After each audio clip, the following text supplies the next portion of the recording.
I will never forget yesterday. It was just another morning, but I had no clue my nephew would surprise me in ways I could never have imagined. I elected to prepare breakfast that morning. The light was beaming through the window, and I felt terrific. I believed nothing could go wrong. On those mornings when everything seems to be in order, I get up, clean my teeth, and go directly to the kitchen to prepare something delicious. I had a gut sense that today would be fantastic. As I gathered the materials, I could smell the fresh air through the open window.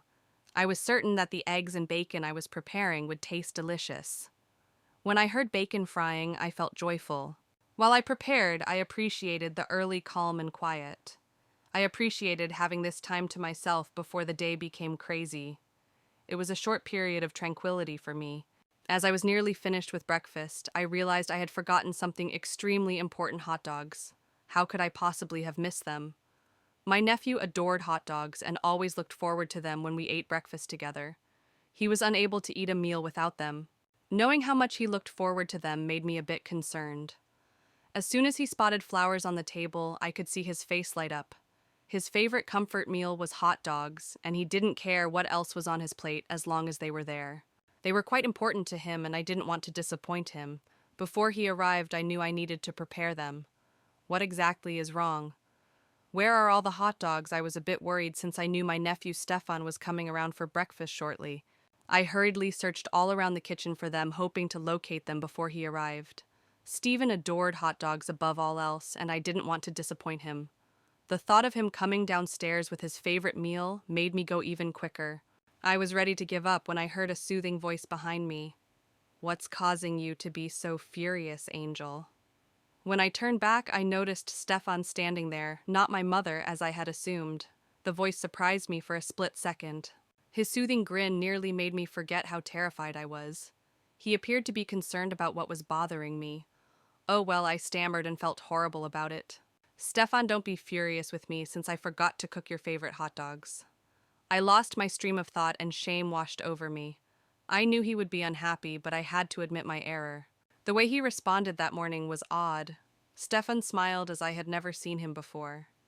He seemed serious much of the time and barely spoke to me briefly. His grin shocked me, making the occasion seem both weird and pleasant. I felt as if I saw a different side of him than I had anticipated. "Are you sure you don't need hot dogs?" I asked, still terrified. "Yes, you do enjoy them." I kept thinking that I'd let him down and that I wanted to make sure he was cool with it. Stefan was always quick to point up when anything was wrong. He answered in his normal calm manner, "Yes, I do like them. I know you planned to make them, but forgot. Do you prefer hot dogs?" His speech became weird as he approached me almost too near and gazed directly into my eyes.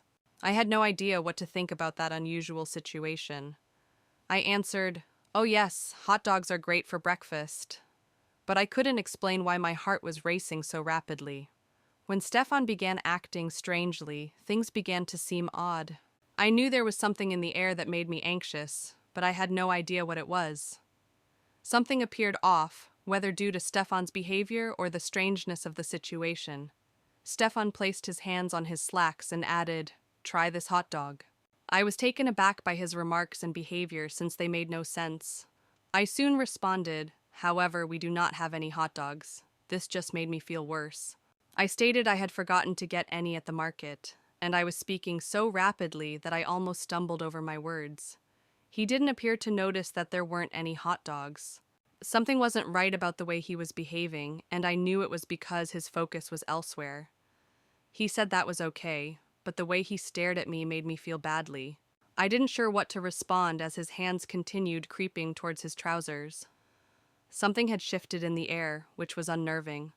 My heart was racing, but I tried to remain cool. I stepped up to attempt to divert the topic, proposing that we eat something different for breakfast. What exactly was he doing? I had absolutely no notion. And that made me both perplexed and concerned. Stefan stared at me while playing with his trousers. He responded softly, "It isn't about the food." The tension in the room was palpable. I wasn't sure how to deal with the idea that something wasn't right. It seemed like normal was going farther away. But all I wanted was to get things back to normal. Stefan said, "Well, it's not the kind of hot dog you're thinking of." And his pants began to expand. My mind was clouded with uncertainty, causing my heart to race and making breathing difficult. I stood paralyzed, unsure what was going on. Something didn't feel right. I could see his trousers were damp because they kept tightening. When I attempted to take a step back, my legs would not move. Stefan did not move and continued to gaze at me with that odd grin. I wasn't sure what to say or do. "What is going on?" I told myself. The room was heavy with dense air, and I was quite anxious. When I attempted to speak, my throat tightened, and I was unable to say anything. Stefan gripped my shoulders and spun me around like if he were about to show me something essential. I was astonished, but I didn't say anything. I just kept going with it, trying to find out what was going on. "Wait a minute," he said gravely. "You are invited to sample this hot dog." His statements made little sense to me, yet I did not move. I thought things would start making sense shortly. His package went rapidly and slipped into my buns, leaving me with little time to think about it. So my pulse raced, and a sense of awe washed over me. I eventually found the words to say, "Stefan, this isn't right." I didn't understand what he was attempting to achieve or why he felt this was acceptable. Everything about it seemed wrong, and I wanted to end it before it became worse. Stefan did not hear me, or he decided not to heed what I said. As he continued to move his package between my buns, everything seemed to be normal. As I stood there, I felt trapped in a bizarre and illogical dream. I reminded Stefan that we needed to end this. I hoped he'd hear me this time, but he continued walking, leaving me trapped and unsure what to do next. It seemed like nothing weird was going on, but Stefan advised her to relax. "You'll be enjoying it shortly." His package continued moving, and despite my confusion, I closed my eyes and felt an unexpected rush of pleasure. He suddenly drew his hands back and salivated on them. I had no idea why he did it, but I stayed silent again since I still didn't comprehend what was going on. My mind was racing as I attempted to figure out what was happening. I wanted to move or talk, but I couldn't. "Let us go. Just be still. You're going to enjoy it." Stefan repeated himself this time with confidence. It was strange to have his damp hands go between my buns. Before I could speak, something occurred. I wasn't sure whether I should let him proceed. "Oh no," I roared, and my voice rang across the room. I didn't understand why I was shouting. My physique just appeared to shift. My thinking pushed me to stop what I was doing, say something, and get Stefan to go. I had no idea what to do next, so I remained paralyzed. It made me want to quit doing this, but I was also curious about where it would go. But then my darker ideas took over. I grew enraged when I observed that he was traveling slower. I never slow down. I adore it. I screamed again, still not sure how I felt. I felt a feeling of humiliation go over me. Even though I didn't want to say it, I was enjoying what was going on, and I didn't want him to quit because he assumed I wasn't. As I spoke, I saw Stefan's eyes widen with surprise. It was evident that he did not expect me to respond in this manner. I knew my remark made him feel strange, but I didn't mind. I simply wanted him to keep going because it kept me stimulated. My heart was pounding with a variety of emotions. It was difficult to believe I was feeling this way. I felt awful about what I did, but I couldn't help myself. "I want more." Stefan seemed apprehensive at first, but as he smiled, I knew what I said had given him the strength to continue. I was ecstatic as soon as he began moving again.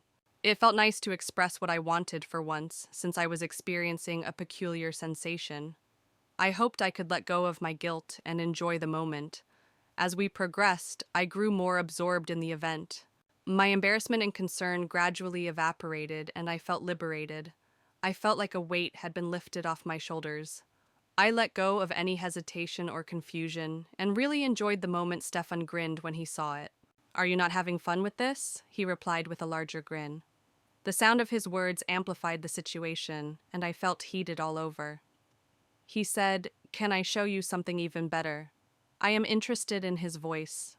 He scooped me up and delicately inserted his package back between my buns before waiting for my response. To me, it seemed like an unplanned trip that I was totally engaged in. As he hugged me, I could see he cared about making me feel special. He seemed anxious to show me something I hadn't seen or felt before. I felt alive and glad to be cared for in a manner I had not expected at the time. I imagined myself in his arms, joyful, warm, and secure. I didn't move much, but I felt like I was a part of something special and meaningful. Stefan's attention to me made me feel very important, and I didn't want him to stop. It was enjoyable and unusual, and I wanted it could stay forever. It didn't matter how long it went on. All I wanted was for it to keep going.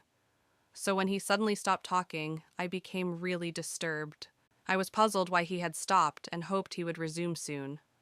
I believed the moment was finished, but then he said something that caught my attention. He let them know when it will be released. At first I didn't understand what he meant, which piqued my attention. Why did he speak like that? Was there anything different? I leaned closer to hear what he said next. My head was full with questions. He then said, "This is the hot dog I want you to try." Of course, this is what I meant. I blinked surprised and attempted to figure out what he meant. I thought it was an unusual notion, but something he said piqued my curiosity. It sparked my imagination, and I nearly felt thrilled, wondering if it was all part of a prank to make our time together even more thrilling. I was curious about what might happen next, and I was surprised how swiftly Stefan moved. He grabbed his crimson package and put it directly into my mouth. I was surprised since the box was so large that it almost threw me over. It moved back and forth as if it was attempting to flee, giving it an almost lifelike appearance. When I realized how awful things were becoming, my pulse raced, and I was too stunned to respond or even think clearly about what was going on in front of me. His package continued twisting and squirming, which made me feel a peculiar combination of terror and curiosity. That beast seemed so powerful that it was poised to burst loose and create havoc everywhere. I held my breath unconsciously because I was frightened my mouth wouldn't be able to take it. I was terrified as I saw his package straining, but I couldn't help but be thrilled about it all.